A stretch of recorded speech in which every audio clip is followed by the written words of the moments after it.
show some videos also to help us make the classification easier.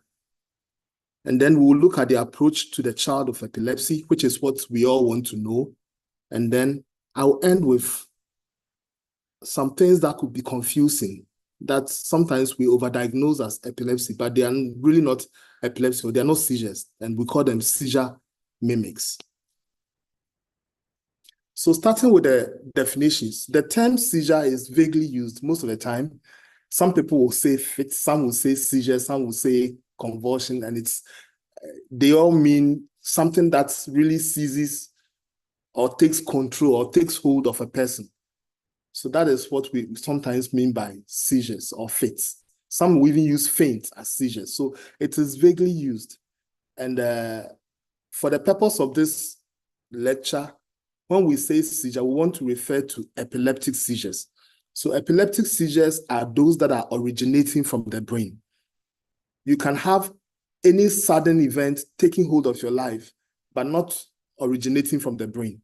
So it could be a cardiac syncope, it could be a vasovagal syncope, it could be a faint, it could be anything, a reflex anosic event, anything that could instantly take hold of your life. Even some parasomnias or sleep abnormalities may take hold of your life, but they are not originating from abnormalities in the neuron. So we say they are non-epileptic. So seizures are anything that will take hold of your life. They may be epileptic or non-epileptic. An epileptic seizure is actually a transient occurrence of signs or symptoms due to abnormal, excessive, or synchronous neuronal activity in the brain. So epileptic seizures result from neuronal activities which are abnormal. And that is what we'll be talking about today. At the end of the lecture, we'll talk briefly about non-epileptic seizures or seizure mimics. And the manifestations of epileptic seizures may be motor or sensory, autonomic or behavioral, or maybe impaired consciousness. What it means is that when you have abnormal and excessive synchronous neuronal activity within the brain, you may have a motor manifestation. That is a seizure. The seizure may also be a sensory manifestation. It may be an autonomic manifestation. It may be behavioral, or it may be impaired consciousness. A very common example of motor manifestation is when you jerk. So it could be a tonic, that is increased tone. It could be a clonic seizure associated with jerking. It could be myoclonic. It could be atonic. These are all motor manifestations. Sensory manifestations, we clinicians, we often don't ask about sensory manifestations. But most patients have sensory manifestations.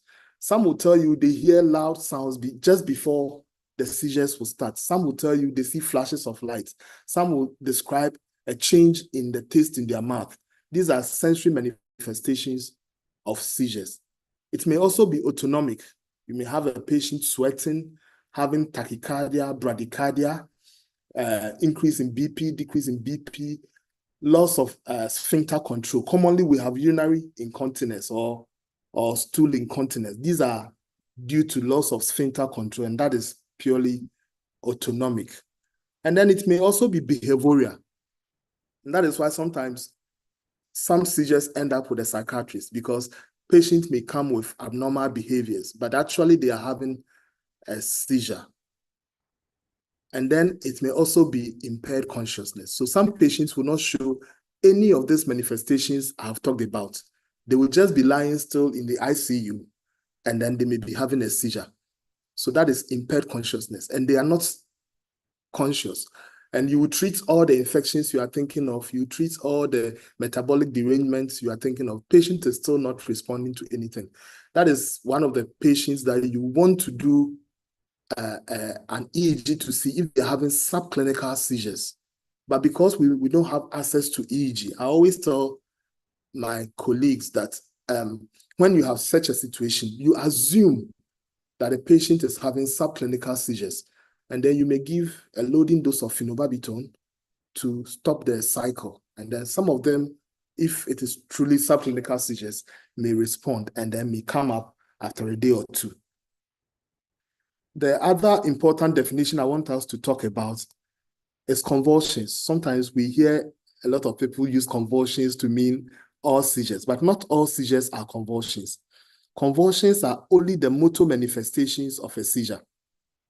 So if a patient has a seizure and the patient doesn't have a motor manifestation, and that the seizure is purely sensory or purely autonomic or behavioral or impaired consciousness, that patient doesn't have a convulsion. Even though the patient has a seizure, we say that that is a non-convulsive seizure. So seizures may be convulsive or non-convulsive. If they have a motor manifestation, we say they are convulsive. If they do not have a motor manifestation, then we say they are non-convulsive. So I said there are three very important definitions: epilepsy, convulsions, and then seizures. Now we have looked at seizures. We have looked at convulsions. I guess we have to look at epilepsy, but I'll come to that after we have classified seizures. So remember, we said seizures are due to abnormal and excessive discharges from the brain, the neurons within the brain.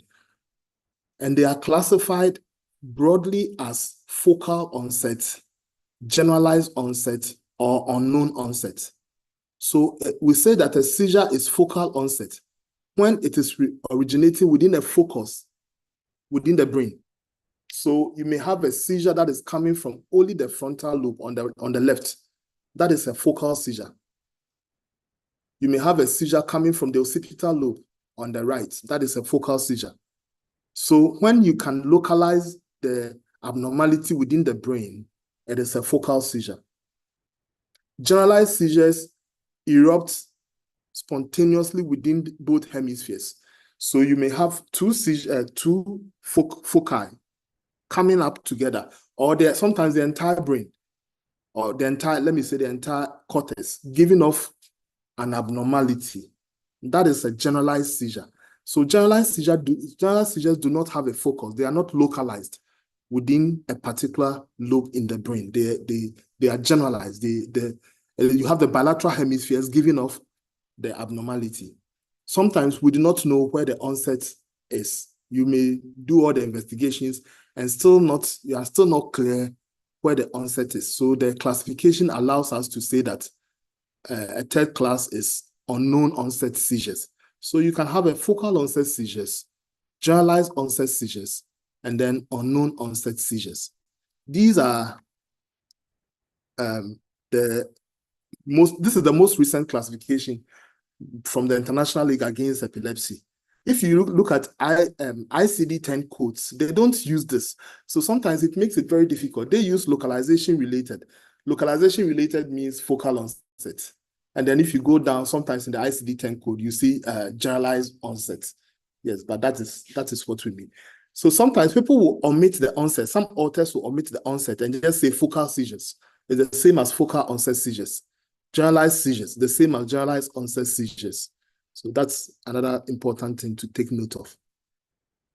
So this is just what I talked about, but it is now broken down further.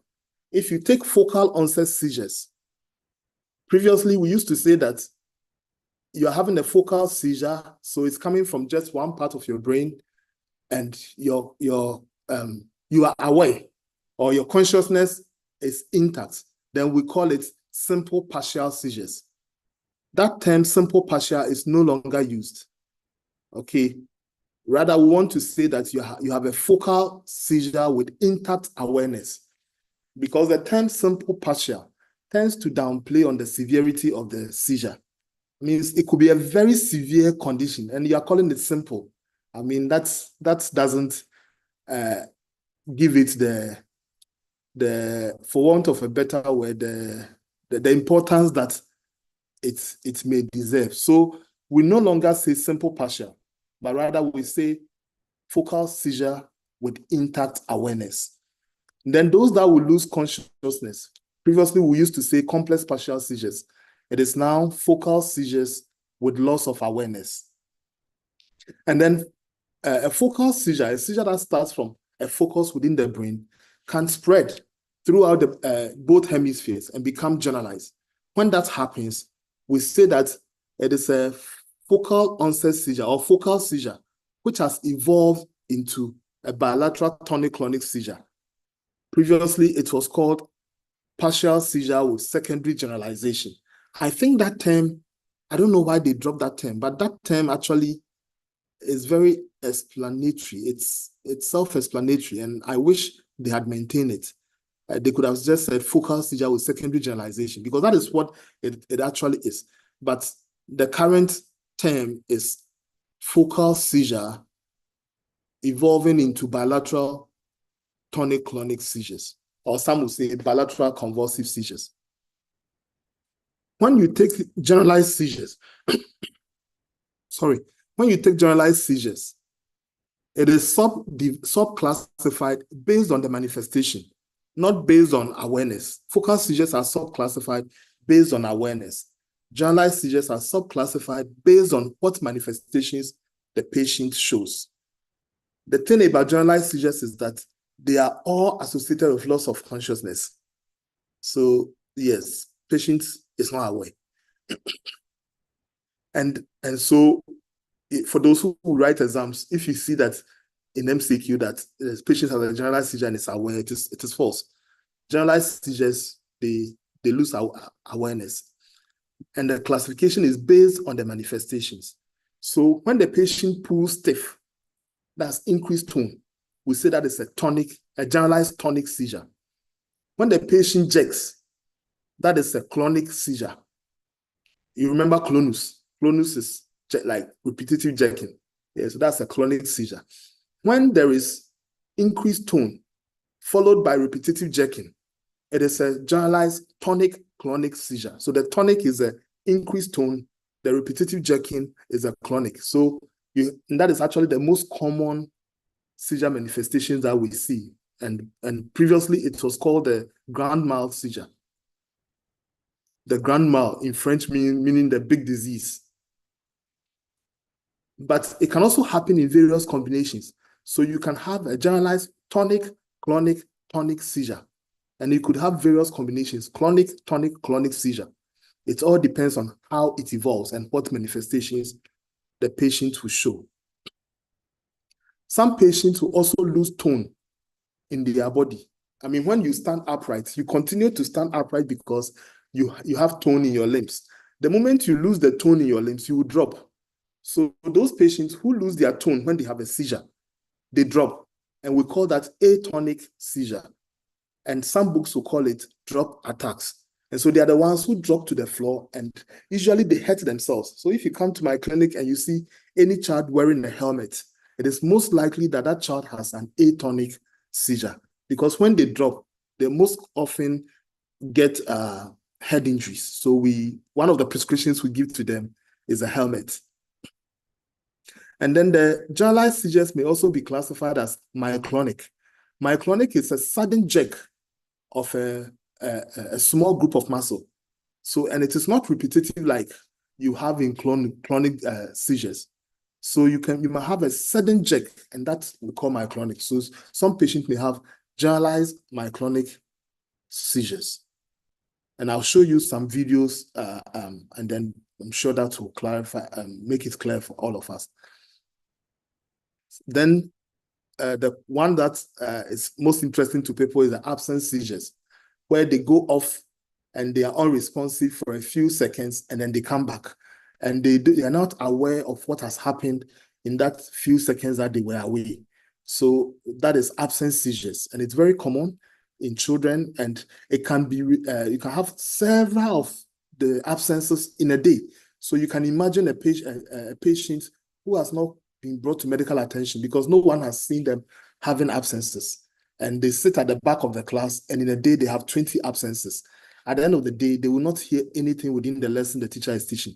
And it can impair their academic performances badly. Then there is also epileptic spasms. I must say that epileptic spasms could also be focal, but most of the time it is generalized. So I'll put it under the generalized seizures. Epileptic spasms are repetitive flexor or extensor jerks of all four limbs and even the trunk, and affect children usually in the first year of life. And so they used to be called infantile spasms. But more recently, we know that some children, even after 1 year, may have the spasms. So the term infantile spasms has been dropped and it is now replaced by epileptic spasms. But most of the time, 99% of the time, it occurs in infancy. And I'll show you some videos of epileptic spasms as we go on. So this is a video of a patient, obviously in hospital. You can see the patient is in hospital. And I want you to look at it carefully. I don't think it's working. It says here cannot play. Oh my God. Okay. I'll try and see if during the question time I can reset it or something and then play it back.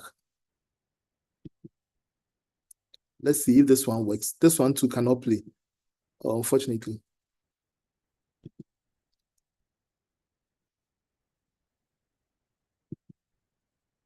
It looks like all my videos are not playing.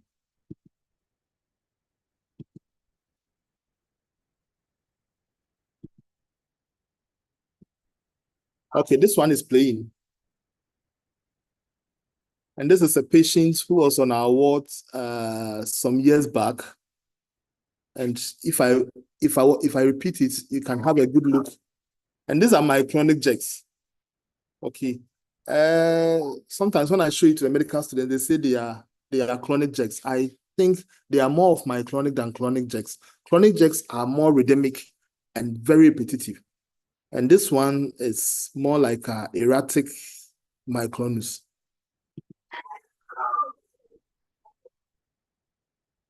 And it's involving the two lower limbs. Okay. Then this is another patient that came to me some years back from, is it Upper West region?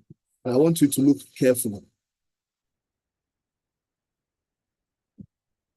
So you see this little boy playing some video games, I think with a sibling around, and then all of a sudden his head drops.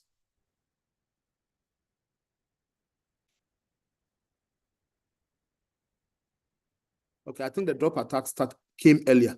So I want to play it again so that you can appreciate it.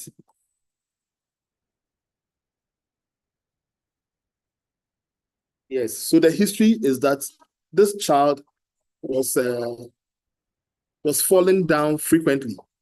And then when he came, we realized that he was having atonic seizures. So this is an example of atonic seizures. Then this one is an example of epileptic spasms. So you could see there. You could see the sudden. This one are extensor jerks involving all four limbs in an infant, and it usually happens to. It may happen to an infant who has no underlying brain disorder, but most of the time there is an underlying brain disorder. In our part of the world, the most common causes are hypoxic ischemic injury in the perinatal period, and then they tend to have. We also have tuberous sclerosis, which is a genetic disorder, being another common cause. But hypoxic ischemic injury is the most common cause of epileptic spasms in our part of the world. And it may be flexor or extensor. This one was extensor. I'm playing it again. Typically, or most of the time, patients will not repeat their seizures. So when they come, we ask the parents to give us all the discretion when they had just witnessed the event only once. And they were, in fact, most parents are terrified when they are witnessing the seizures. So they don't pay attention to what the child is doing, but we demand so much from them. So I want you to know that patients will not repeat their seizures when they come to your consulting room. So you help the parents to get a picture of the seizures. And when they have mastered courage enough, sometimes you ask them to take videos. But most of the time, when we demand so much, we should know that we are not being realistic. This one also has spasms.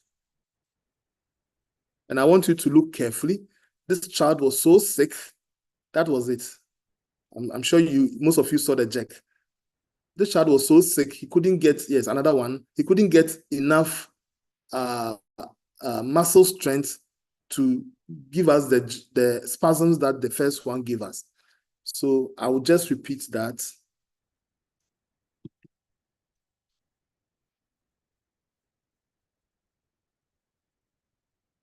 There you go.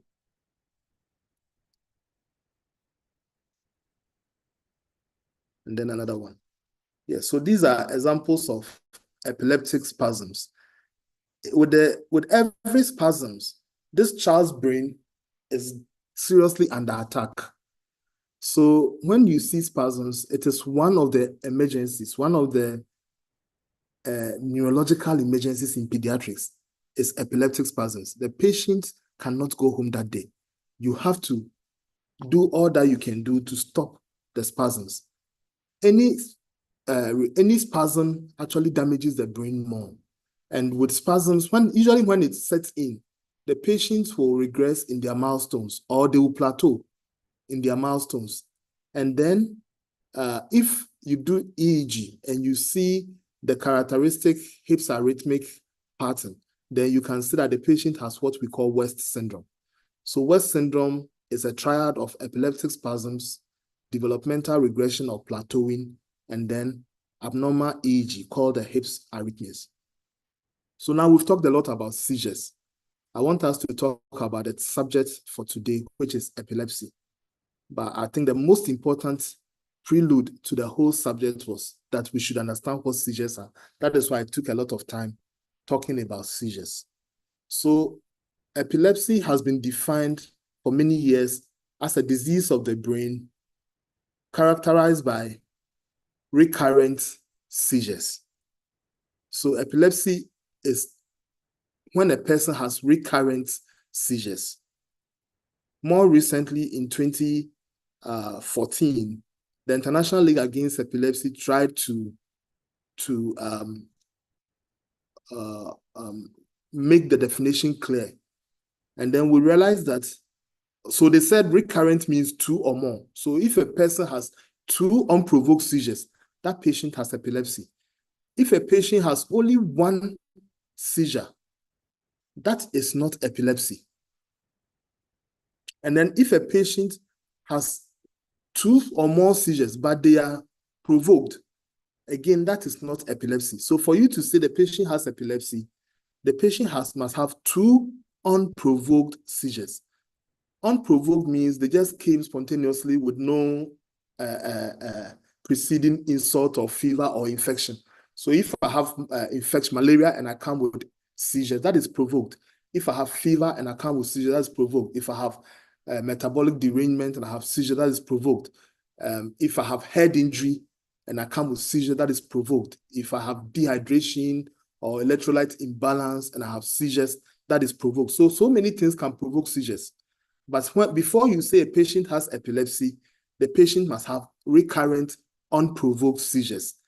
And the 2 seizures should occur within 2 different days, so more than 24 hours apart. Then the International League Against Epilepsy realized that this definition actually does not cover all patients with epilepsy, because some patients can have only 1 seizure and still have epilepsy. And that is when they have an increased probability of further seizures. So we know that some conditions just present with increased probability of seizures. So for a child who has a severe cerebral palsy, let's say severe spastic quadriplegia, if that patient presents with the first seizure, I will not wait for him to come with a second seizure before I make a diagnosis of epilepsy, because I already know he has a bad brain and that he is at increased rates of further seizures. So they added that another definition is that a patient can have 1 unprovoked seizure and an increased probability of further seizures. Then a third definition was added.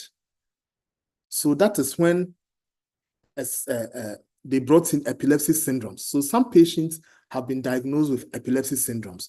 You may have an epilepsy syndrome diagnosis even after the first seizure, or some patients may not even have a clinical seizure and they have been diagnosed with an epilepsy syndrome. we say they also have epilepsy. I'll try and explain as we go along, and we'll all get to understand. Epilepsy is very common, much more common than type 1 diabetes in children. It affects 50 million people worldwide, and that is 1 in 200 children. So if you count any 200 children, 1 of them has epilepsy. So that is how common it is. And I'm showing the 2017 classification of epilepsy. So they classified epilepsy, this diagram is very important. They classified epilepsy at 3 different levels. The first level is a seizure type. Sometimes you may not be able to classify the patient's epilepsy, but it is okay if you can classify their seizure type. And you can classify the seizure type as focal, generalized, or unknown. And I think we've gone through that already. And if the patient's epilepsy is made up entirely of focal seizures, then the patient has a focal epilepsy. If the seizures are entirely generalized, then the patient has generalized epilepsy. Some patients may have both generalized seizures and focal seizures. So we say they have combined generalized and focal epilepsy. And then if their seizures are unknown, obviously their epilepsy type is also unknown. And then the third level of classification is epilepsy syndromes. So let me take some few minutes to talk about what epilepsy syndromes are. Sometimes you have a group of patients presenting with seizures. Let's say you have 100 patients in an epilepsy clinic. They all have seizures. But you realize that for 20 of them or for 10 of them, their seizures are the same. They are presented with the same seizure type. The onset is the same. The age at onset is the same. The etiology is the same. When you do EEG for these 10 people, they all have the typical or the same EEG manifestation. And when you treat them with medications, these 10 people respond to the same medications and they tend to have the same prognosis. So we say that these are groupings of seizures that have similar clinical manifestations, and they call them epilepsy syndromes. So epilepsy syndrome is a cluster of epilepsies or seizures with the same clinical manifestations, the same EEG manifestations, the same response to treatment, and the same prognosis. So we say that not all the epilepsies are the same. That is why it is sometimes, if you are able to make an epilepsy diagnosis, an epilepsy syndrome diagnosis, it is always superior. Because once you make an epilepsy syndrome diagnosis, you know exactly how the patient is going to respond to medication, and you know the prognosis. Okay, so there are so many syndromes in childhood. A very common example is childhood absence epilepsy. These ones tend to have absence seizures, usually onset at the age of 5 to 6 years, and they respond very well to medication. And then you also have juvenile myoclonic epilepsy. These are children, adolescents usually, around 10, 11, 12, 13 years, who tend to present with absence seizures, and then they may have myoclonic jerks, and then they may have generalized tonic-clonic seizures. And they respond very well to sodium valproate. But the moment you drop the valproate, they tend to have seizures again. And so sometimes they tend to be as medication dependent for life. So whilst another syndrome, for example, the Rolandic epilepsy, they tend to grow out of their epilepsy by age 12, 13, 14. Whether you treat or you don't treat, by age 12, 13, 14, they grow out of it. So while some patients will grow out of the seizures, others will live with it for their lives. And that is because they have different syndromes. So sometimes it is so important to make a syndrome diagnosis, but it is not always possible. So even among experts, it is not all the time that you can make a syndrome diagnosis. It is okay to say the patient has epilepsy, and then you describe the type of epilepsy, but they may not fit into any syndrome, any of the known syndromes, and then you leave it as such. But if they can fit into a syndrome, then it is always superior to put them into that syndrome. And then this diagram to the right also talks about the etiology or the causes of epilepsy. And the causes are broadly classified into structural, where you have a structural malformation in the brain, example being a brain tumor or hypoxic ischemic injury or something like that.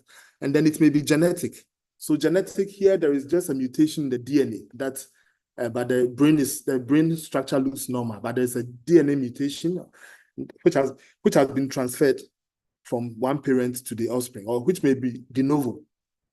And that is predisposing the patient to having epileptic seizures. It may be infectious. So I said that when a patient has an infection, malaria, and they come with seizures, you wouldn't say they have epilepsy. No, that is a reactive seizure. It is a seizure secondary to the infection, malaria. But the infection can leave the patient with the predisposition to have seizures. So some patients have meningitis. They come with seizures. You treat them. They are fine. They go home. But subsequently, they keep having seizures, even though they've been treated of the meningitis. They've been treated of the cerebral malaria. They've been treated of the encephalitis. But they keep having the seizures. And the cause of it, the etiology, was the infection. Okay. And then in other places, I think it's also here, neurocystic psychosis is a very common cause of epilepsy because patients have this worm sitting in their brain, the cystic psychosis sitting in their brain and then causing seizures. And it comes from eating poorly cooked pork, or it can also be contamination of food or water with fecal matter containing the eggs of the cystic psychosis.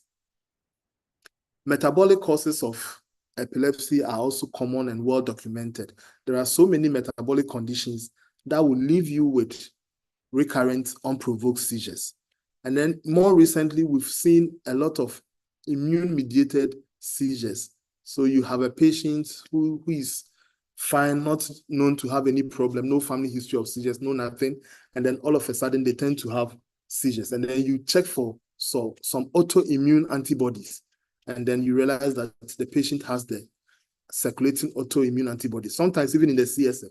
And a very common autoimmune antibodies in recent times and in children is the NMDA antibodies. NMDA is N-methyl D-aspartate. So NMDA antibodies, these are antibodies against NMDA receptors in the brain, and they tend to cause seizures. But as I must say that it doesn't matter how well we have advanced in neuro investigations, sometimes we still do not know the cause. And so we have made, there is room for you to say that the cause is unknown. It doesn't mean there is no cause. It doesn't mean it is due to witchcraft. There is definitely a cause, but we do not know yet. And most of the time, these unknown causes are either genetic, metabolic, or immune, because the structural ones are very obvious. The infectious ones are very obvious.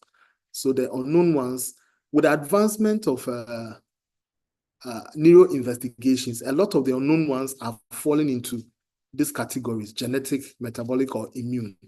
I mean, there are so many autoimmune antibodies. We do not know all of them.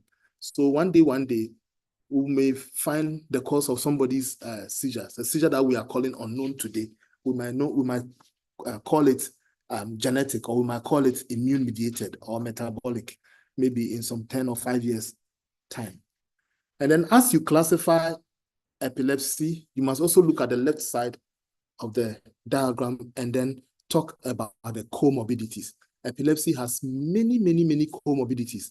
Sometimes in clinic, we focus on seizure control and then forget about the comorbidities, forget about their poor performance in school, forget about their sleep disturbances. We forget everything, and then we zero in on seizure control. That is fine, but as clinicians, we should have a holistic approach to the management of our patients. So I've already talked about the causes, and these are a few examples. So I will not spend so much time on this slide. I'll just move on. And now we want to talk about the approach to the child with epilepsy, which is very, very important to us. The most important tool for evaluating a patient with epilepsy is a history. History, and history again. And if you can get an eyewitness account, that is super. So always consider history and always look out for try and get an eyewitness account. Sometimes when you don't get an eyewitness account, if it happened in school, in the kindergarten, and the attendant relayed the information to the parents, who then came to your clinic and relayed the information to you, that will not be first-hand information. It may have been corrupted along the line.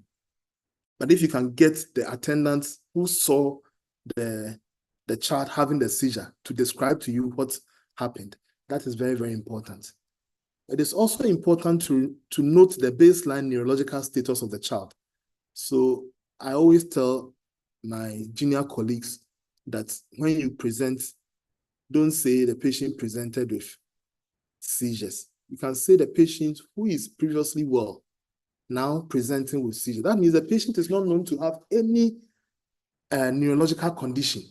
Okay, it is different from saying the patient who has or who is known to have cerebral palsy is presenting with seizures.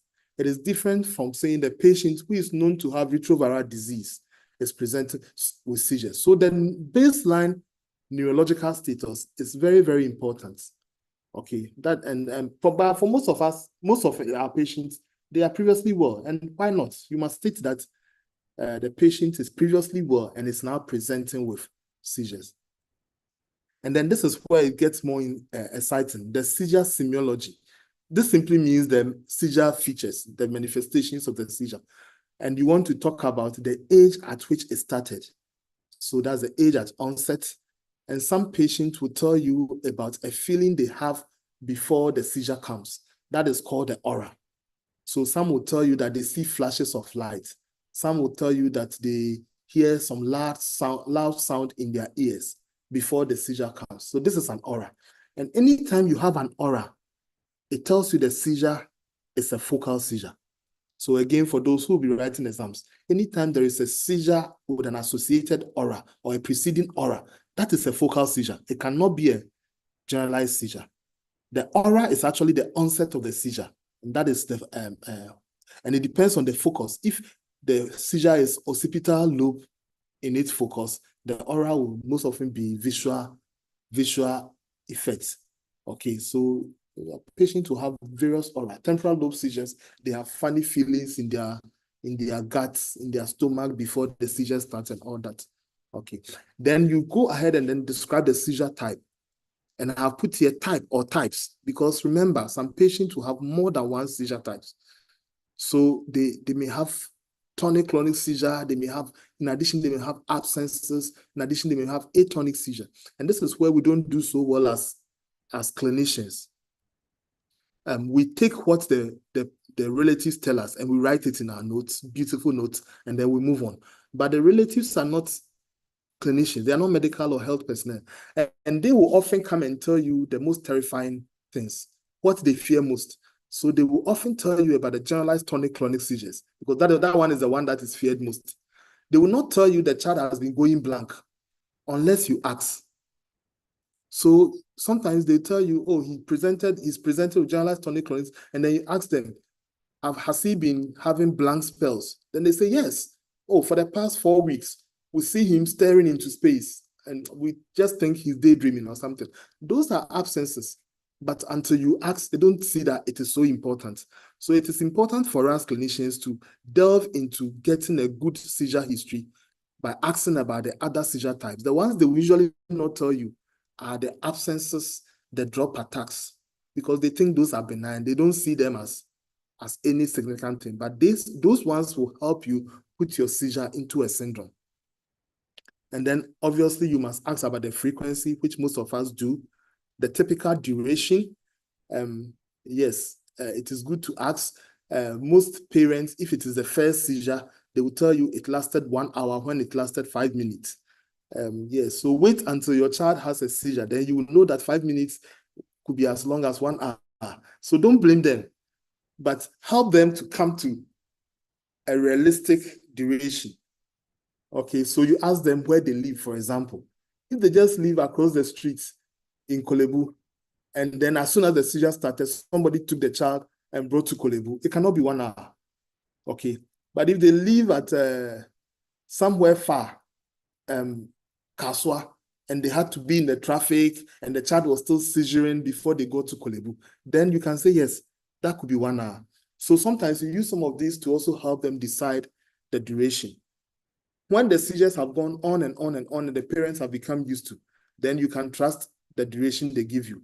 But most of the time, the first seizure, most parents will not be able to tell you that it lasted 5 minutes, it lasted 6 minutes, 8 minutes. No. And then when the seizure has happened, after the seizure has happened, what does the child do? So that is what we call the post-ictal event. Most children will go into a deep, unarousable sleep. And sometimes parents will also count that duration as part of the seizure. So they will tell you 30 minutes, adding the post-ictal event. So you have to help them clarify the issues for you. So post-ictal events could be deep sleep. Some children, after the seizure, they become confused and they will be speaking incoherently. Some will complain of headache.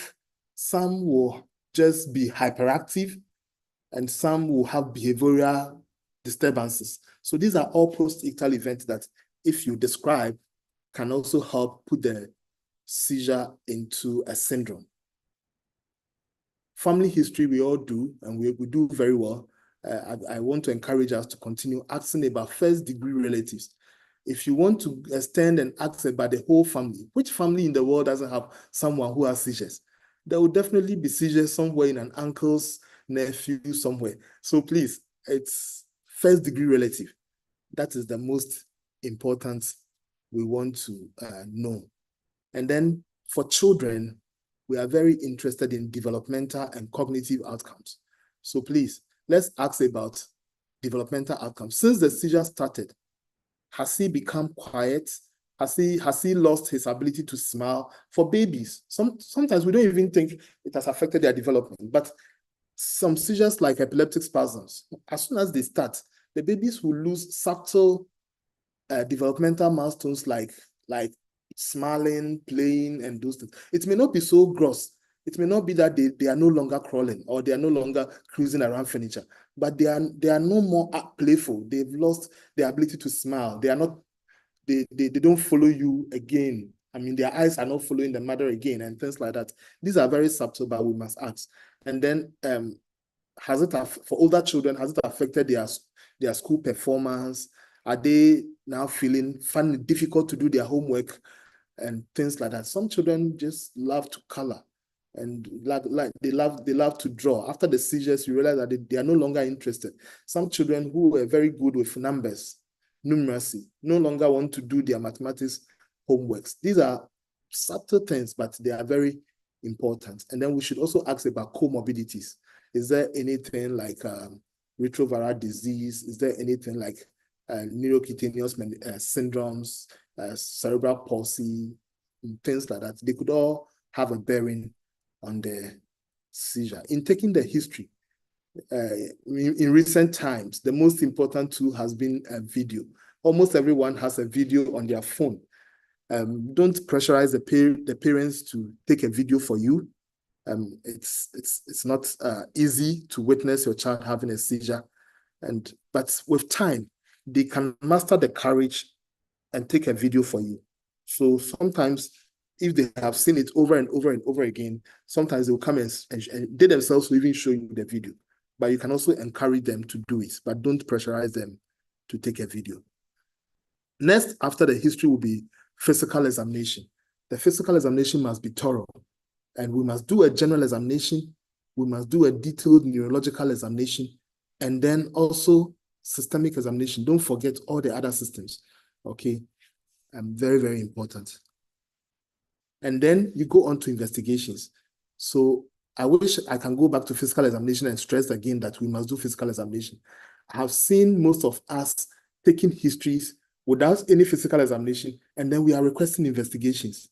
Medicine has always been history, examinations, investigations before treatment. So let's stick to that. There is no way we can change this order. Investigations are good, but these days, because they have become readily available, the least thing we jump to investigations. And what happens is that It's cost a lot of money. Okay. As soon as you hear the patient has a seizure, then you say, go and do EEG. For all you know, it is not a seizure. It's a vasovagal syncope or cardiac arrest or something. And you make them go and do EEG. And the funny thing too is that we don't offer any treatment. We say, go and do EEG. When the results come, then I'll give you treatment. And sometimes EEG may take like a week or two before they get their results.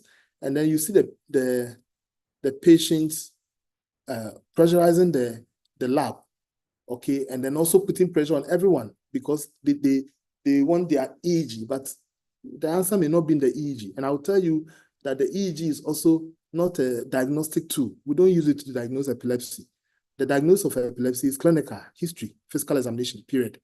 The EEG can be normal in 1/3 of patients who have epilepsy. So sometimes you see that we write at the bottom that a normal routine EEG does not rule out epilepsy. So when you get a normal EEG, you are the one who told the patient that when you get a result, that is when you give treatment. And now it comes and it is normal. What are you going to do? So we shouldn't over-rely on investigations, even though investigations are very good, but they don't solve everything.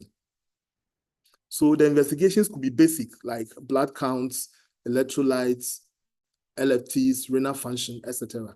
Or it could be advanced, like EEG, and then imaging, CT scan, MRI, and then sometimes when you suspect a metabolic cause, you may ask for a metabolic screening, and then you may also do autoimmune assays.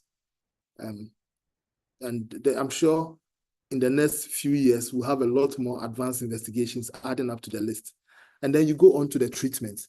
The treatment may be medical, it may be hormonal, it may be vitamins, it may be surgery, or it may be diet. And I'll take time to go through them quickly, and then we'll have some time for questions. So I talked about medical treatment. Medical treatment is what we do commonly here in Ghana. And we have the traditional anti-seizure drugs or anti-seizure medications, and then the newer anti-seizure medications. Then you may also have hormonal. So I know some of us have used steroids for our patients before, especially those with epileptic spasms, or if your patient has Landau-Kleffner syndrome, you probably may have given them prednisolone or ACTH, adrenocorticotropic hormone. Also, it's on the market as a tetracoxatide. It can also be used for epileptic spasm. These are all hormones. And then vitamins, especially in the neonates, in the newborns. Some of their seizures, which are drug resistant, you realize that they respond to vitamins. So most of the time when we struggle in the NICU to manage seizures, we add things like pyridoxine. So pyridoxine is one of the vitamins that can treat, or it's one of the vitamins that, if it is deficient, will give you seizures. We call it pyridoxine-dependent seizures or pyridoxine-dependent epilepsies. And then we also have folinic acid. We do not have folinic acid readily on the market, but you give folic acid and it can be broken down to folinic acid as a byproduct. So that can also be used. And then biotin or biotinidase can also be one of the vitamins that when patients are deficient in, they may have seizures. Surgery is being done in many parts of the world to manage seizures, especially when the seizures are focal. So if you have a very bad temporal lobe, which is giving you seizures every now and then, you go and do a temporal lobectomy. You take the temporal lobe out, and the patient will have freedom from seizures. It doesn't come without side effects. I mean, can you imagine taking out your temporal lobe? You have weakness and all that. But let me tell you that these patients are very happy to have hemiparesis than to live with seizures every day of their lives. So they will tell you they still want the surgery, and they are very, very happy. And it's all about quality of life. They think their quality of life has improved. When you talk to them, they've had a marked improvement in quality of life after the surgery, even though they may have a paralysis or something. There are other surgical options that I will skip. And then there is also the diet treatment, which is ketogenic diet. The ketogenic diet is a diet which is very high in fats and low in carbohydrate and low in protein. So it has been noted that when you take a very high fat meal and very low, which is low in carbohydrates and low or moderate in protein, your body now switches to use ketones as the primary substrate. So almost all of us, our bodies are using glucose as the primary substrate for metabolism, for energy. But when we fast, or when we take high fat diets and we don't take carbohydrates, then the body switches to use ketones. The brain doesn't like that. The brain is used to glucose. So when you start to feed it with ketones, it starts misbehaving. So all the abnormal electrical discharges on glucose will stop when you give the brain ketones. So this has been found to be very effective, and it is used in many parts of the world. I have tried using ketogenic diets here in Ghana. It is very difficult. It is very, very difficult because most of our staples are starch-based. It's carbohydrate. And I've done it, I think, twice or so, and I've not been able to attain ketosis in our patient. But we'll keep trying, and hopefully we'll have a breakthrough one day. So I already talked about the fact that medical treatment is the most common. We use the traditional anti-seizure medications or the newer anti-seizure medications. But there are a few things to talk about. Not all children with epilepsy will require medications. Okay, sometimes when we talk closely and we try to explain things to the parent and the child, they will tell you they don't want the medication because the medications come with tons of side effects and they have to be on it. It's not like 3 days off. So we are not treating malaria. You have to be on it for at least 2 years. So some people will tell you, my seizures, because you've been able to make a syndrome diagnosis, you know that this is Rolandic epilepsy. It only comes at night. And it is not catastrophic. And it doesn't impair the child's learning or cognition in any way. Sometimes it is so infrequent, once every 6 months or so. You explain all this to the parents and the child, and then they will tell you that looking at the way it is infrequent, it's not catastrophic, it's not so, it only comes in the night, we think he shouldn't be on medication. And so some patients with Rolandic epilepsy, for example, are not on medication.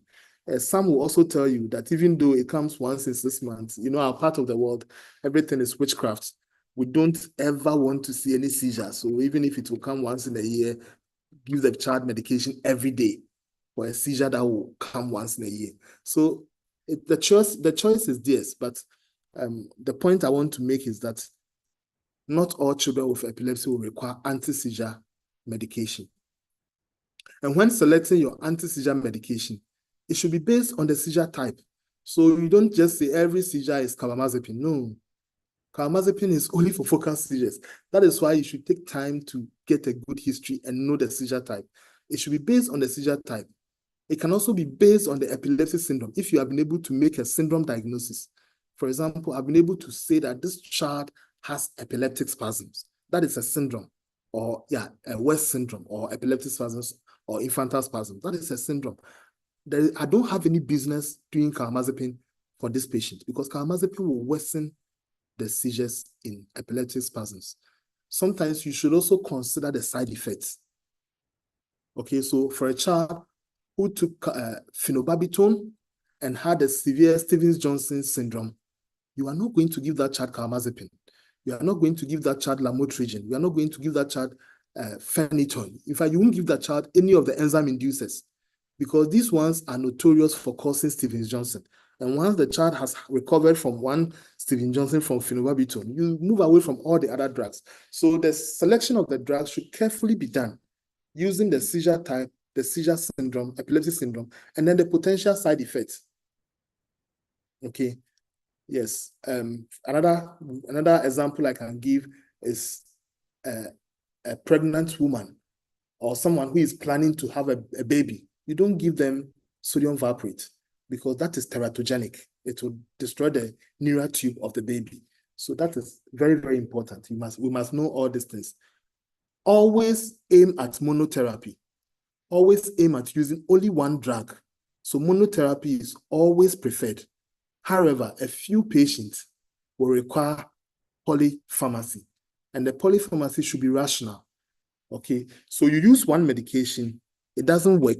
You can replace it for another medication, but you must have used the medication optimally before you say that it is not working. So I give you a medication, I don't get to the maximum dose, then I quickly switch to another medication. That is being irrational. So I must use it at the maximum dose for at least 3 months and know that it is not working before I say this drug is not working. Then I move on to another medication. This is very important for us, especially in our part of the world where the options are so limited. If you're not careful, sometimes I have patients who come to me and people have given all the range of medications already, and still we still have to manage with what we have, because this is what we have. So sometimes when you take a second look into the medication history, you see that most of them were not optimized, and then they were switched to another medication. So it has to be rational. If you are going to do switching, you have to have exhausted one medication before. If you are going to add on, it also has to be rational. So there's no point in adding on a drug inducer to a drug inducer. Okay, you must add a different drug with a different mechanism of action. Okay, an enzyme inducer to an enzyme inducer. So sometimes you have to carefully look at what you're adding on. And then you also have to look at the metabolism of, or the interactions of these drugs. Some of these drugs will metabolize each other. So when you are using them, a typical example is carbamazepine and lamotrigine. They counter each other. So sometimes when you are using them, you will not achieve any seizure control. It's not because the drugs are fake. It's because they work against each other. So you have to carefully know how to titrate them so that you don't get that drug-drug interactions. It is important to use a drug at the minimum dose that provides good seizure control with a minimum adverse effect. This is the gold standard statement that you should look at, using one drug at a minimum dose that provides good seizure control with minimal side effects. Okay. And often we say that we can discontinue anti-seizure medications when the patient has gone 2 years free of seizures. So I just picked this one from the internet. It is showing us the development of anti-seizure medications. Way back from the 1860s, they discovered that bromide can be used to manage seizures. It took a long time until about 1920 before phenobarbital was discovered. And then in 1940, phenytoin came along. And then in 1960, primidone, and then etosuximide. And then in 1980, the benzodiazepines. So the benzodiazepines are not that old. The diazepam, the lorazepam, and all those things, they came around between the 70s and the 80s. And then valproate also around the 80s, and then carbamazepine also. So these drugs are all known as the traditional drugs until 2000, when all of a sudden a lot of new molecules started coming up. You have the felbamate, gabapentin, topiramate, lamotrigine, phospheniton, tiagabine, a lot of them. And then the list goes on. And I'm sure a lot more have been added on to this list. Yes, because I can't see a drug like stiripentol, which is a very new drug. So a lot more has been added on to this list. Okay, so this is to tell us that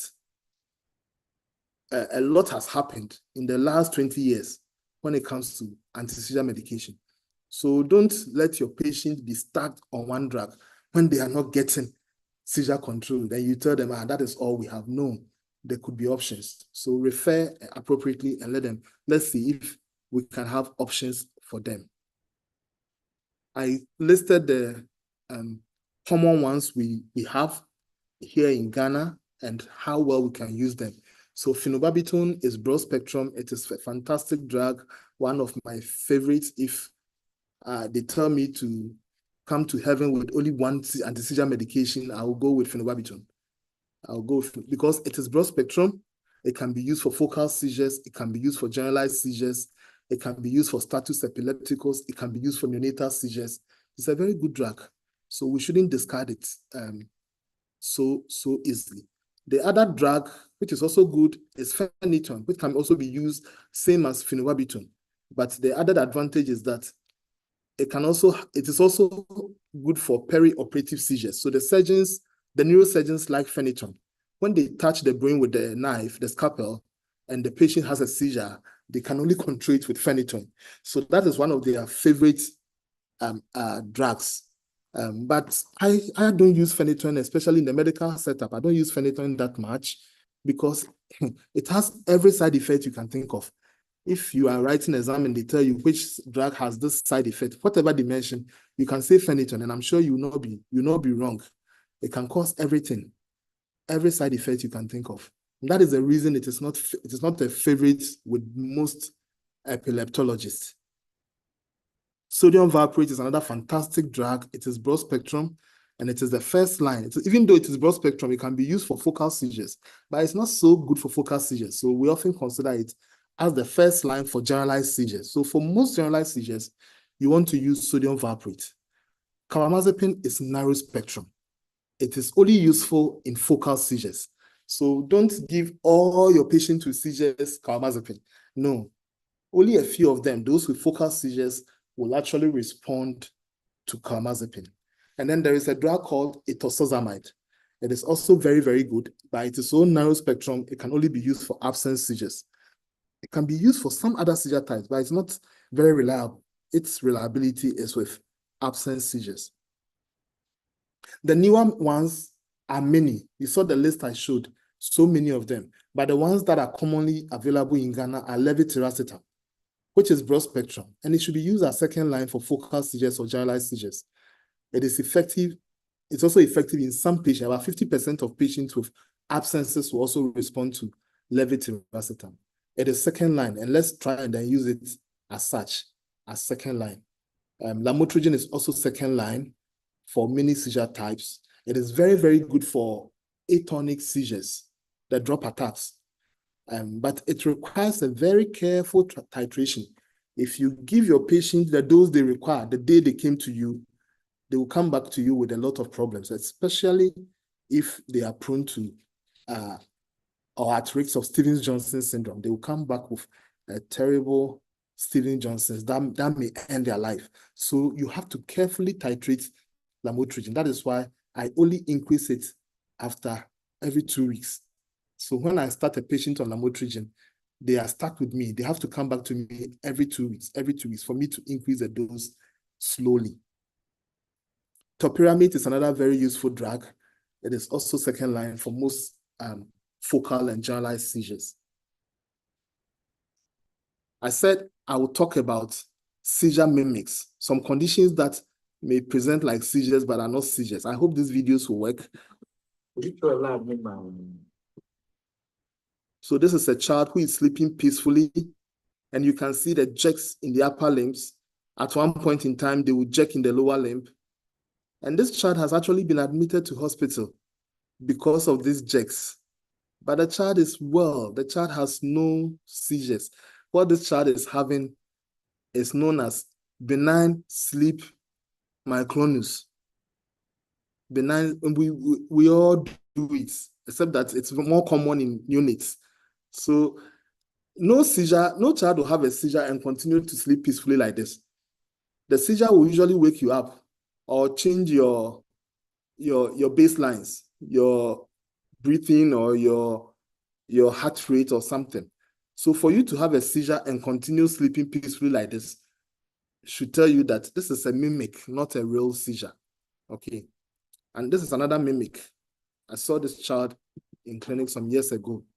He came shaking the head from side to side. This is called head bobbing. And this child was doing well. So also developing well, doing everything well, except that when you see this, look carefully for nystagmus. If the child has nystagmus, then you have to do everything to... If the child has nystagmus, then you have to do everything to rule out conditions like neuroblastoma, because it may start like that, okay? But most of the time, these children with head bobbing, they have what we call spasmus nutans, and they are well, and it's a normal variant. They will grow out of it, and that is it. So there are so many seizure mimics. What I showed you are just two examples. This is my last slide. And I'm just highlighting some of the seizure mimics that may come to our consulting room. Psychogenic non-epileptic seizures. Some people have seizures that you realize that no, it doesn't look like a seizure, and you keep going back and forth, and you're giving tons of medication, and they are not responding. Most of the time, it's psychogenic. It is better handled by the psychiatrist. So there is a deep-seated psychological or psychiatric issue that is only being manifested as a seizure. Okay, so when people have psychiatric issues, they manifest it in various forms. So some will manifest it as depression. Some will manifest it as what I don't know what else. But seizures are one of the common manifestations. Even paralysis could be a psychiatric manifestation. So sometimes you see that there is a deep-seated problem. It could be rape, sexual assault. It could be loss of a close relative. It could even be separation. The most recent one we had, it was because an uncle had gone to the United States. An uncle that he was so close, I think it was a she, an uncle that she was so close to has traveled to the United States. Okay, so some of these things are common. And then you should always involve the psychiatrist in helping you unravel the mystery behind it. Jitteriness or excessive startling. You hear some parents tell you that anytime they bang the door, the child will startle. And if you are not they land in the hands of an inexperienced clinician, it might take it to be a seizure and put them on anti-seizure medication. These are jitteriness. Jitteriness could be more severe in children who already have a brain insult, but it is not a seizure. And then gastroesophageal reflux disease is also common. Sometimes the children will just arch their back and then become stiff. And it's not because they're having a seizure, it's because they are having what we call gastroesophageal reflux disease. Just a dose of antacid and proton pump inhibitors can solve the problem. And then breath holding spells. Pediatricians are very, pediatricians know this one very well. Sometimes the child has an anoxic insult, and then the child is fine, takes in a deep breath or hold their breath, and then begin to posture and then become stiff. They may even become blue, and then they may actually jerk as if they're having a seizure for real, but these are not non-epileptic seizures. They are breath-holding spells. Some movement disorders like tics, like choreas, like the paroxysmal dyskinesias, and then benign sleep myoclonus. I showed a video of that already. Opsoclonus myoclonus syndrome. This is where they have a dancing feet and dancing eyes. I told you about the nystagmus and the need to rule out neuroblastoma. It's because they have a condition called opsoclonus myoclonus syndrome. And then there are various variants of migraine. Some patients will have migraine and will even become weak on one side. If you're not careful, you might take it to be a seizure. Okay, migraine and seizures are very close. And then parasomnias, when they go to sleep and they have night terrors and nightmares, and they wake up in the middle of the night and scream. Some parents who say their child is having a seizure. It's probably a nightmare or a night terror. Syncopal attack, cardiac or vasovagal could also be taken as seizures when they are not. And then self-gratification. Some children, especially infants and then younger children, sometimes before age 3 years, have a way of gratifying themselves, especially when they touch or they press against their genitals. So sometimes some authors will call it infantile masturbation, but parents don't want to hear the word masturbation. So I think that I don't use it. I'll say infantile gratification. They are gratifying themselves because it is not sexual. So I also don't think I want to say masturbation. They don't have any sexual intent, but they do that. They gratify themselves, and then sometimes they become stiff and they become unresponsive, and you might take it to be a seizure. Some patients will have hypnic jerks. In fact, not some patients, all of us. Just when we are falling into sleep, we might jerk here or there. But for some people, it may be so severe that their parents will bring them to the hospital that they're having seizures.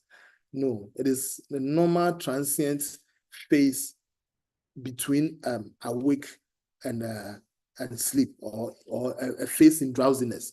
You may jerk a little, you may have a myoclonic jerk. And then some patients with brain insults like cerebral palsy may have hypertonia that people might take to be tonic seizures. And then some patients may have cataplexy. These are ones who have sleep problems.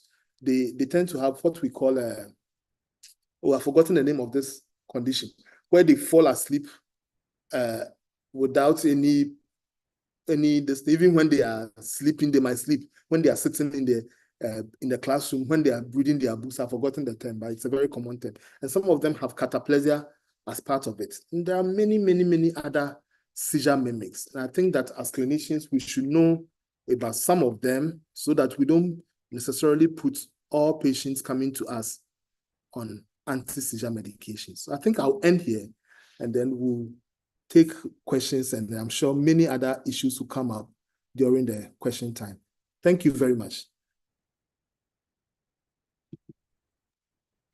Thank you so much, Dr. Hammond. I think I know others would agree with me that today, dear, we've been in the classroom.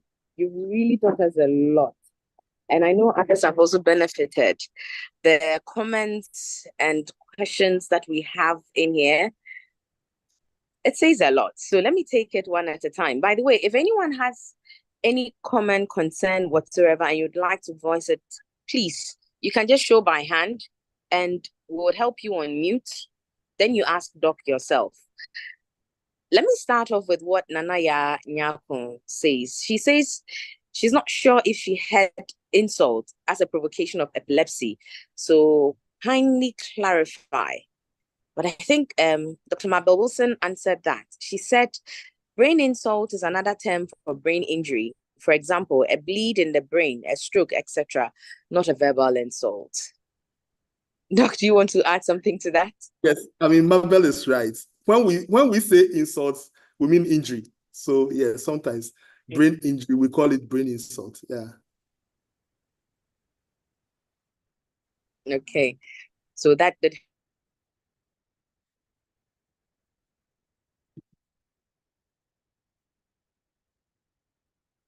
cause.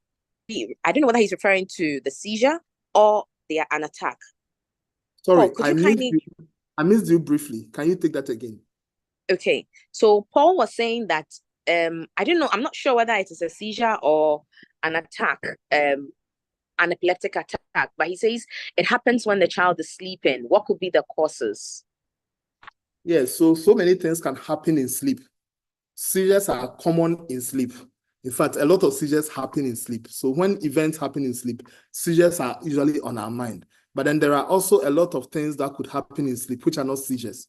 We call them the parasomnias or sleep disorders. So it could be one of those sleep disorders. As common examples are night terrors, nightmares, sleepwalking, sleep talking, sleep paralysis. These are all parasomnias or things that happen in sleep. And so the child will need evaluation by someone with expertise in that, a pediatrician for sure, to be able to come to what really is happening. Yeah. It's happening, exactly. So Paul, kindly visit the nearest hospital possible so that a pediatrician would check on the child for you. If you would need help in also assessing one, you could come to Mission Pediatrics also, and we are here to assist you. Okay, Araba says that, how do you manage a child, say a 2-year-old who always comes with seizures anytime there is a fever, even low grade, about 4 times in a year? How do you help manage a child like that? Yeah, so this child has what we call febrile seizures. So febrile seizures is a type of it's a very common I don't want to say syndrome, but I mean, for want of a better word, let me say a common syndrome in children. They don't have epilepsy. They have seizures that are provoked by fever. Okay, and again, I would want you to see a pediatrician who will help in deciding whether this child, what would will be best for this child. We normally will not put a child on anti-seizure medication just because they have febrile seizures. They usually will grow out of it by age 6 years. So, but if it is catastrophic, if it's life-threatening, then we might consider prophylactic treatment. Sometimes we even give you diazepam, rectal diazepam to take home, so that as soon as it starts, you can administer it. But a pediatrician will be best be able to advise on this. Thank you, Dr. Hammond. Okay, so Kamala says, very informative presentation. Thanks, Doc. Please, could you elaborate on how the seizures... Okay, so could you elaborate on how seizures functions in certain parts of the body, such as memory retention? Also, could you advise on how to retain these skills even after episodes, aside using pharmacological approach?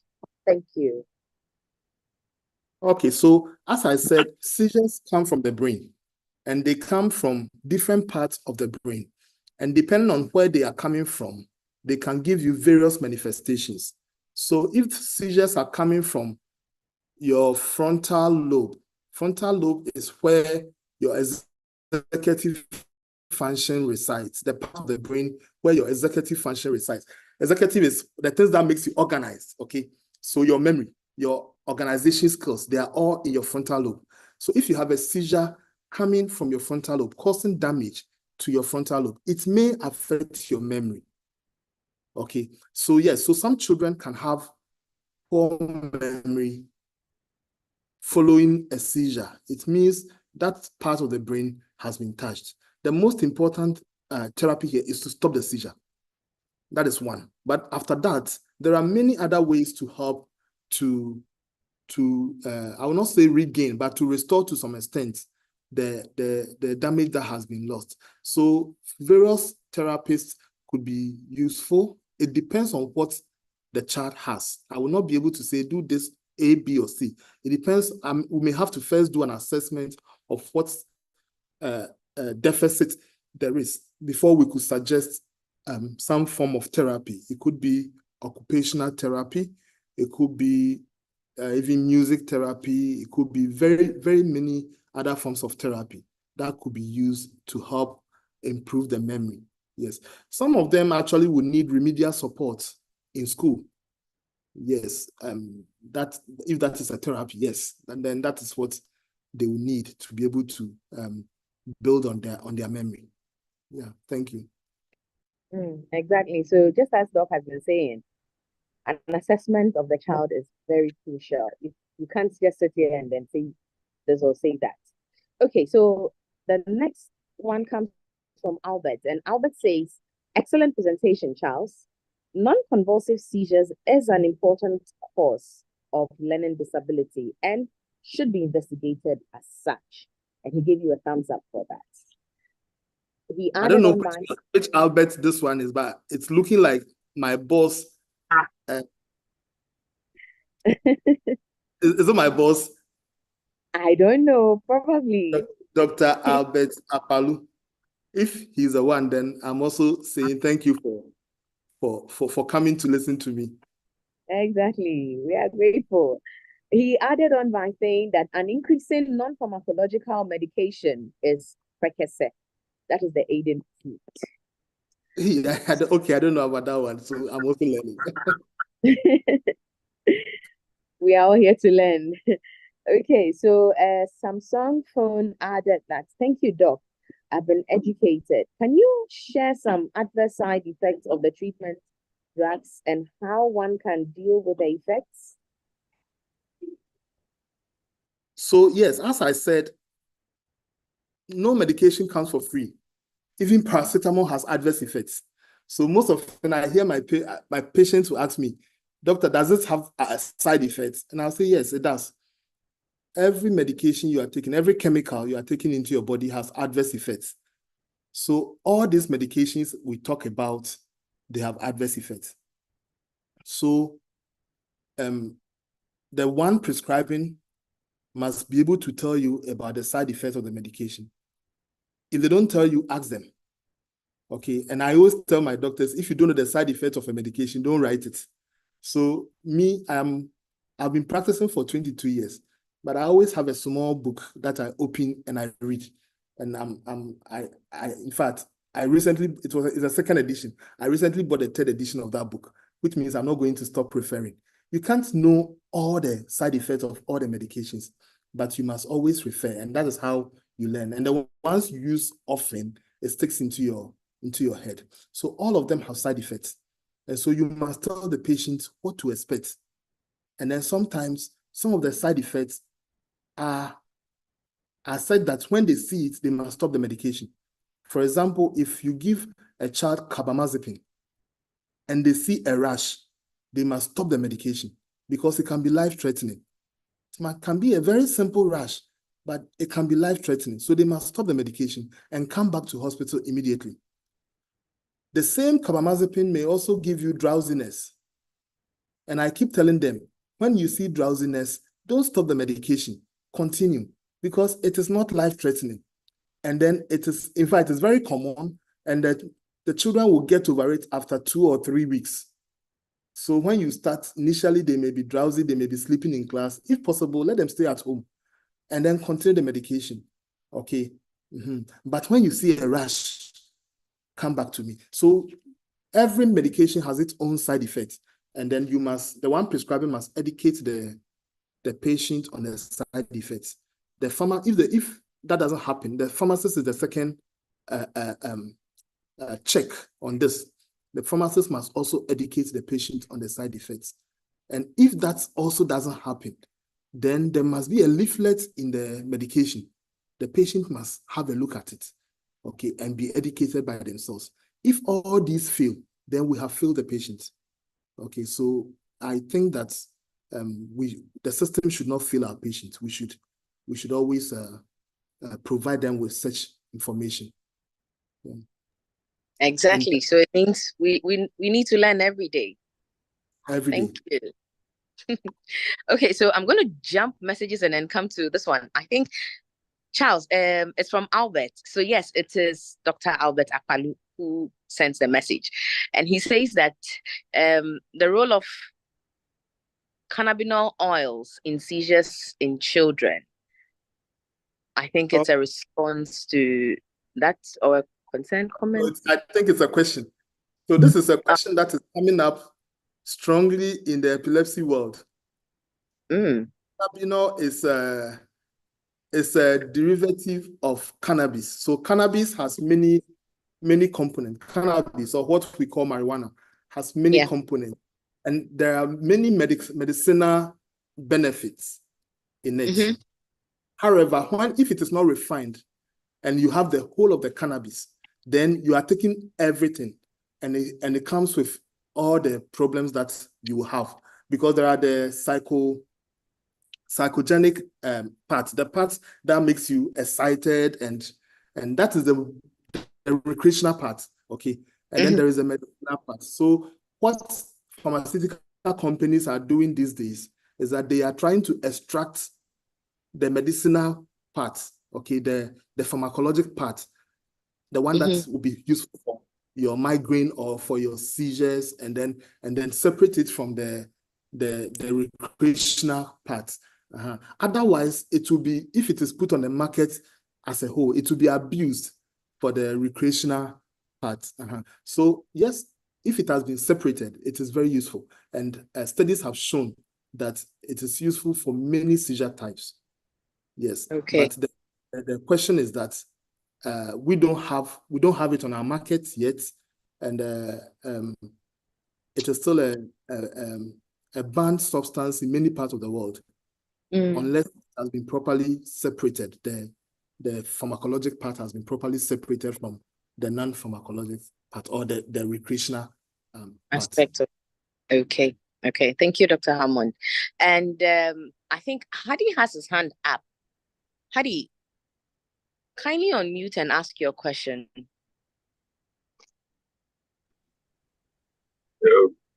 Yeah, good afternoon. Hey, good afternoon. Good evening. Yeah, sorry, I'm driving. Where you are. I couldn't type. Yeah. Yeah, but that's quite an elaborate presentation. I realized that you didn't want to go into like the surgical management at all. You mentioned, I think, temporal lobectomy, and then stop there. But I think one of the things that we need to do, maybe the information we also need to pick from the physician, is the number of refractory seizures that we have. Because if you look at the surgical management of seizures now, there's been marked improvement, and a lot are actually benefiting from this surgical intervention. Unfortunately, we don't have the data in Ghana.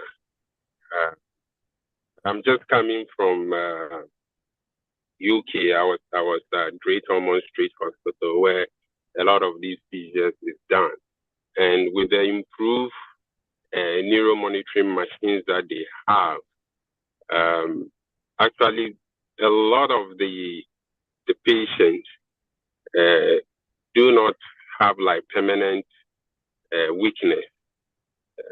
The areas are able to be mapped very well. So when these procedures are done, these children don't have any motor deficit.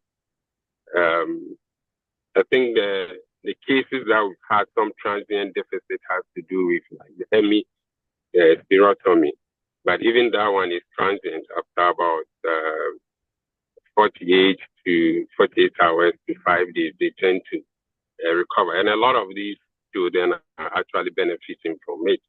There's been a lot of it has even been published in the media. BBC has done a lot of program interviewing the doctors from GOSH, and some are actually landmark 30. So I don't know our patients who actually are refractory to this medication. If we have the numbers, we probably could start some of these procedures here, and the results are really very good. When it comes to the medical management, it's for monotherapy, as you mentioned, is very important. And for most of my patients, of course, we see a lot of adult cases, but there are few of them who actually may not do well on one therapy. But for such cases, when I'm able to hit like the maximum dose, I usually will send them to the lab to do an estimate of the active part of the drug. So, and I think Lancet does like the phenytoin level, the levetiracetam level. These are the two drugs usually I will send my patient out to do that. And then when it comes and actually is adequate, that's when I tend to move to like a second drug. But I don't know whether it is something that you do, but I think it's very useful because we have patients who metabolize drug differently. But it is a practice that I do, and I'm sure most of the neurosurgeons do. And I also saw the same thing with GOSH, and I think we need a lot of like collaboration. There's a lot of gap when it comes to our management here, and I think that the collaboration between neurosurgeons and neurologists is not strong enough. And at the end of it, it is our patients who suffer. But I think that we can collaborate very well and make sure that the patient benefit. I would always send my patient who I think doesn't need any neurosurgical intervention, who have like seizures. I usually would say the best person to manage you is the neurologist. Sometimes they don't understand why a neurosurgeon would refer a case of epilepsy to a neurologist. But I think that should be the first point of call. You know, it's very important if it's even for the pediatrician to start. But if the patient comes to me, the neurosurgeon, I will send the patient to neurologist. But we need to have this data about how many of our patients really are refractory. For me, I think it's very, very important. Everybody needs to benefit from some of the improvement in this treatment. So thank you, Yes. but thank you for a very good presentation. Yeah. Thank you very much, Dr. Hadi. I mean, I agree with everything you have said 100%. I wish I can say 120%. I agree with everything. Yeah.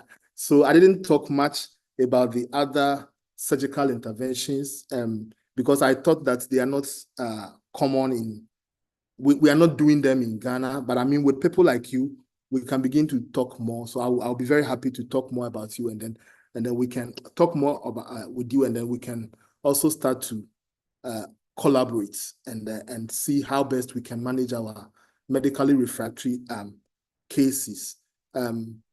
We don't have a data. We don't have any robust data that tells us how many of our patients are medically refractory. But from the existing literature, we know that about 20% of the children with seizures will not respond to one medication, and they may have to go to 2 medications. So I agree with you. And then even for them, I have some patients who are on 4 medications and still have seizures. So they will benefit strongly from surgery. A lot of them will benefit from surgery. Very many surgical types that I'm sure Dr. Hadi knows more than I do: corpus callostomy and vagus nerve stimulation and all the other resective surgeries, hemispherectomy, and many others can be done, and they give the patient a lot of relief. He also mentioned that the focal deficit is temporal. Yes, that is very true. And especially in children, there is what we call plasticity, which helps the unaffected areas of the brain to learn quickly and take over functions that has been performed by the affected part of the brain. And these are all there to help the patient not to have so much permanent deficit. So I think we are evolving, and I'm sure and hopeful that in the next 5 to 10 years, it will be well established here. Yeah, thank you very much, Dr. Hadi. We are grateful, Dr. Hadi, for joining the call and do it. I am glad you raised your hand and then you spoke to the issue. So that's why we encourage all to let others get to hear of whenever we post these things. So we all come on board, we all learn. And Dr. Hadi, you can share your information privately with me, and then it would be forwarded to Dr. Hammond so that the collaboration would continue from there and we don't just end it here on this platform. Yes. Aside that, appreciate that. aside that, I think the condition you were looking for during the conversation when you were discussing has to do, Dr. Adom and Dr. Marilyn Mabel gave the feedback to that as to being narcolepsy. And there's an additional one, narcolepsy, cataplexy. Yes. So I don't know if I'm getting the names right. Yeah, you're right. Some patients with narcolepsy will have cataplexy. Yes. So the term that was not coming is narcolepsy. So please blame my gray matter. It's gray matter. Okay. Yes. So Rafiki is also saying thank you. I think Dr. Akpalu wants to say something. So let me hold on with the comments, and then we can ask Dr. Akpalu to unmute so that he continues from there. Dr. Akpalu, please go ahead. Yes, thank you very much. And Charles, thank you very much for an excellent lecture. I think this is another example of why we need more pediatric neurologists. So Charles is an excellent example of a pediatric neurologist. So please, we need more pediatric neurologists. So please send your specialty their way, and so that we can help reduce the burden of the many neurological diseases we have in children. So thank you. Thank you very much.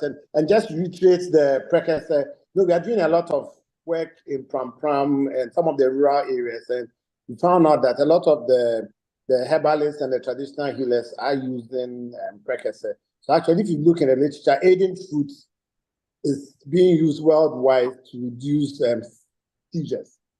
So I've added it to my treatment, and it's really helping with our refractory seizures as well. CSIR has actually made a syrup. So there's precursor syrup, which will be good for the children as well. So try it out and see, and then maybe we can write something about it. Thank you very much. Okay, thank you too. Thank you so much.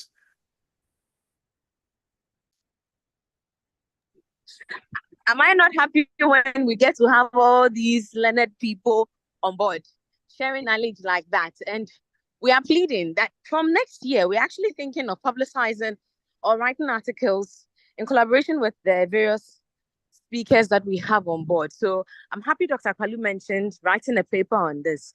So thank you. Thank you so much, Dr. Kalu, for mentioning that. And we'll be knocking on all your doors. Just as Dr. Hammond has been availing himself, we hope that when we come knocking, you would please avail yourselves also. Okay, Dr. Kalu, please, is it answered, or you have something further to add up? I can see your hand is still up. Okay, the hand has dropped. All right, so Rafiki says, thank you, Doc. And Kwejo Opoku also says that, great presentation, thank you. Atram Amele says, great presentation, Doc. Nana Yanyako says, thank you, Doc. Wonderful presentation. Keto diet is not easy at all. And Lady Pell says, really insightful presentation. Thank you. Jessica adds her voice to the call, saying that I had my child, who is 3 years, shaking while sleeping and was unconscious. I took him to the hospital and they said it was an infection, but he's been fine since February. Doc, what would you advise? Sorry, all I heard was that the child has been shaking while sleeping. Is that correct? Let me read what she says again. She said, I had my child, the child is 3 years, shaking while sleeping and was unconscious. I took him to the hospital and they said it was an infection, but he's been fine since February. So I think she wants to know whether. Yes, that's all. So okay, so let me answer it in 2 steps. The first step is if the child is fine, then that's fine. Then it was an infection. It was an infection which has been treated, so that's fine. But if he's saying that the child is being fine and there's no problem, and all of a sudden the child is now shaking while sleeping, then the child is not fine. Is that what's the? No, I think it was just a one-time something. Okay, so yes, it can be an infection. Infections will give fever, and the fever will sometimes cause seizures. But sometimes it's not all the time that there will be a fever associated with it. Some of the in fact, the whole thing about febrile seizure is about the rate of rise in the core temperature, and not necessarily the magnitude of the temperature. So someone who is walking around with a temperature of, say, 35.8, which is normal, and is doing well, within a short time has the temperature rising from 35.8 to, say, 37.8. 37.8 is, well, it's fever, but it's very low grade. So this rise by 2 degrees, if it happens in, say, 1 hour, that is a very rapid rise, and that can cause a fever. That can cause a seizure. So it is the rate of rise in temperature which can cause the seizure. And so sometimes you may have another child with a temperature of 39.8, which is very high, and not having a seizure. So it is not just the absolute temperature which causes the febrile seizure. but it is the rate of rise of that temperature which gives rise to the seizure.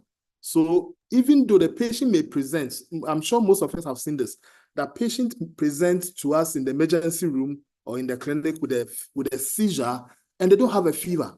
And then sometimes you realize that it takes up to about a day or so before they start mounting a fever. It is because of the rate of rise that they had the seizure, not necessarily because of the absolute temperature. So sometimes if the rate of rise is very high, even when there is no fever, but the rate of rise in the core temperature is very rapid, it can lead to a seizure. I don't know if I have made myself clear on that. So a child could be said to be fine, nothing, and still have a seizure. And if the doctors are saying in the throat or ear or something, then I think it's worth treating that infection. And once you are treated, you are treated. Sometimes I hear people saying that as for me, I have typhoid, though, and every day they have typhoid. Why should you have typhoid every day? It's an infection. If you are treated, you are treated. So once you are treated, you are treated. Infections are caused by microbes or germs, and once you clear them, you are fine. You shouldn't linger on. Okay, yes, but sometimes they leave their footprints, and that is another problem altogether. But if it is for the active infection, once it is treated, it is treated. So if it has been treated, the child should be fine. I don't think there should be any worries. Okay, thank you so much, Doc. Okay, so now also says, are there common occurrences of unprovoked seizures in adults?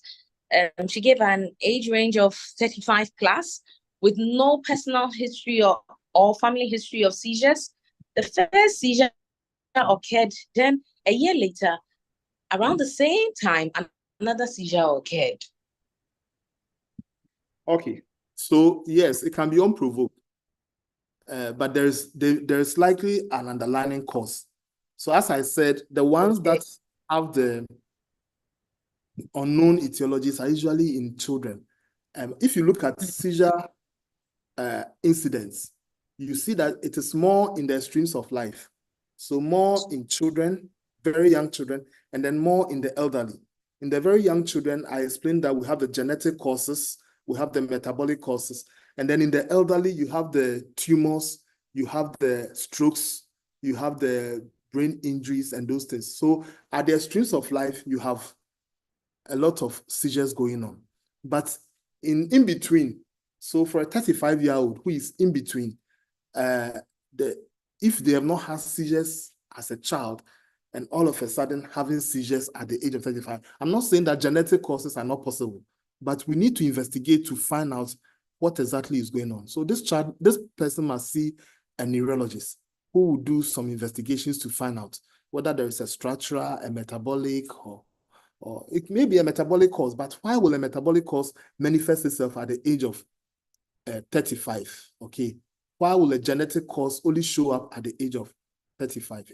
I'm not saying those things are not possible. It's possible, but most likely there is a structural cause. It may be something like a stroke. Not all stroke will present with weakness. Okay, we have what we call silent strokes.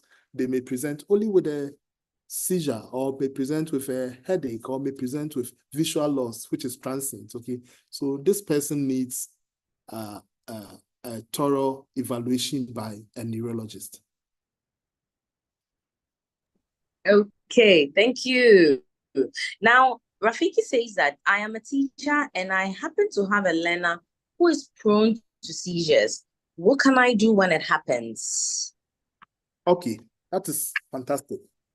I mean, every teacher needs this. Okay, so I'm glad that there is a teacher who is here who wants to know what to do, because it can happen to you. We are saying 1 out of 200 children. And if there are 200 children in your school, that one person may be in your class. So every teacher needs to know about this. It may not even not be in your class, but if it happens in another class, you may be called to come to help. So the most important thing is first to ensure that there is safety. So you yourself, you don't panic. When everyone else is panicking, and screaming and shouting, you don't have to panic. You have to be calm, and then you take charge. Once you realize that you are the only one who is able to help, you take charge, and then you ensure the safety of the child. You move them away from any harmful objects. That is the only time, if there are harmful things around, that's the only time you move them away. For example, if they are in the pool, you have to move them away. If they are close to a fire, you have to move them away. So these are the only times you have to move them away, if there are any harmful objects around. Otherwise, you provide safety where they are. There's no need moving them around. Most seizures will stop on their own within the first 3 minutes. Most seizures, in fact, I would say about 90% of them will stop on their own in the first 3 minutes. What you need to do is make sure they don't hurt themselves. Put a cushion under their head so that they don't hit their head on the floor. Do not put any object in their mouth. Never. Never, ever put any object in their mouth. Sometimes we do that thinking that we are protecting them from biting their teeth. So we put all sorts of objects in their mouth. Some people will put a spoon. Some people will put a wooden spatula. I mean, if they bite their tongue, who hasn't bitten their tongue before? I mean, it will heal. It will heal. So we don't need to be so fixated on them biting their tongue. And then, no. Rather, if they bite a spoon, can you imagine what damage they can cause to their palate and then their teeth if they bite a spoon? Okay, and don't attempt putting your own finger too in their mouth. These children do not have control over what they are doing, and they will amputate your finger if you put it in their mouth. So don't ever put anything in the mouth of a child who is having a seizure. There is no need to pour cold water, warm water, lukewarm water, ice cubes, anything like that on the child. No, that is not what is going to stop the seizure. The seizures will stop on their own most of the time within the first 3 minutes. Okay. If it goes on and on and on after you've done all these safety measures, okay, then you have to find a means of getting the child to hospital. So in pediatric practice, we say that the first 5 minutes is for the do's and don'ts. So do all the things I've talked about, protection and ensuring that they are safe and staying with them, put them on their side. And especially when they have recovered and they have a lot of secretions in their mouth. You see, I remember I told you about autonomic manifestations of seizures. One of them is salivation, okay, hypersecretion. So they may have secretions in their mouth. Put them on their side, what we call the recovery position, so that the secretions will drain out rather than draining backwards.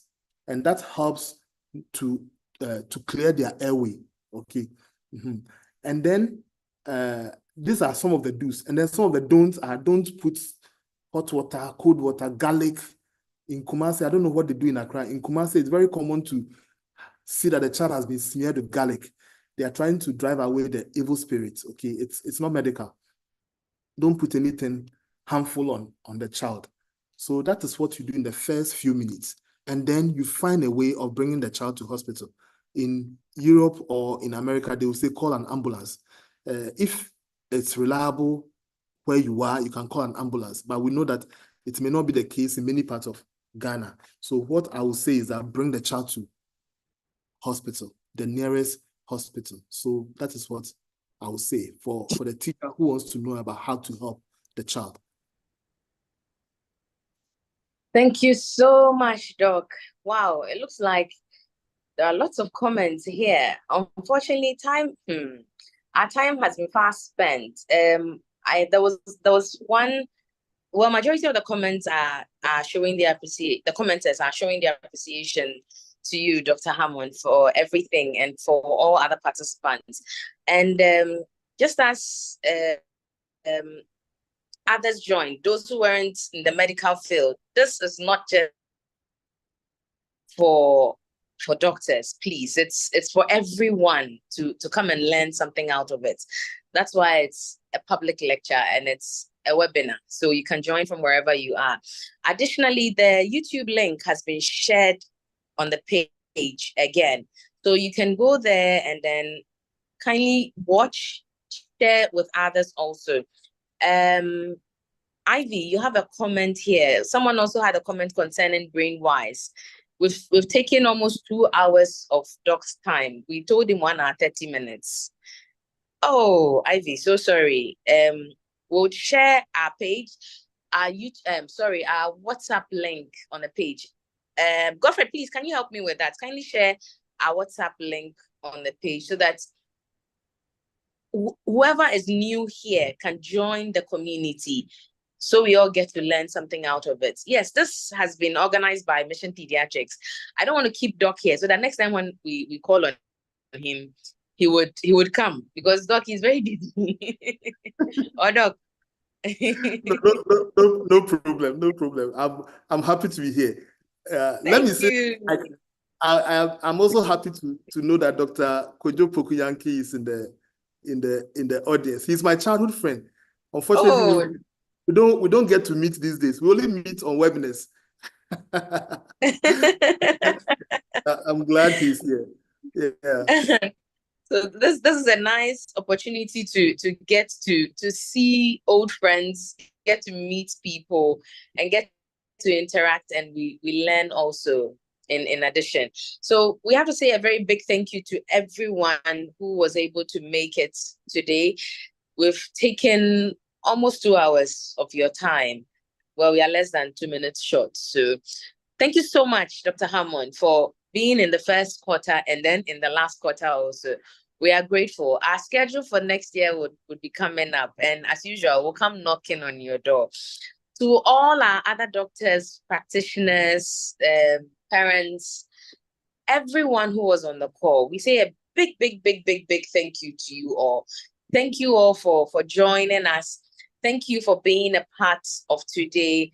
Thank you for sharing in a year with us. It's been an insightful year. We've had lectures back to back. And we are hoping that next year, when our calendar is shared, you would be a part of it also. Do tell a friend. And if there are any comments, concerns whatsoever, you can reach us at Mission Pediatrics. You can go on Facebook. You can go on YouTube. YouTube, our handle is on the Parents Roundtable. And if you go online, you can just type Mission Pediatrics, and then you would get to have us.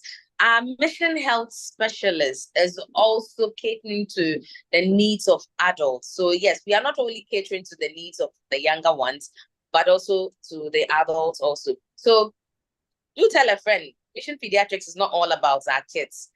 We are taking your concerns, and we are ensuring that we cater to everyone's needs. And thank you for always giving us feedback. Do join us again next year, and please enjoy your evening and be safe till we meet next year. Bye. Thank you, Doc. Bye. Thank you for having me. Bye.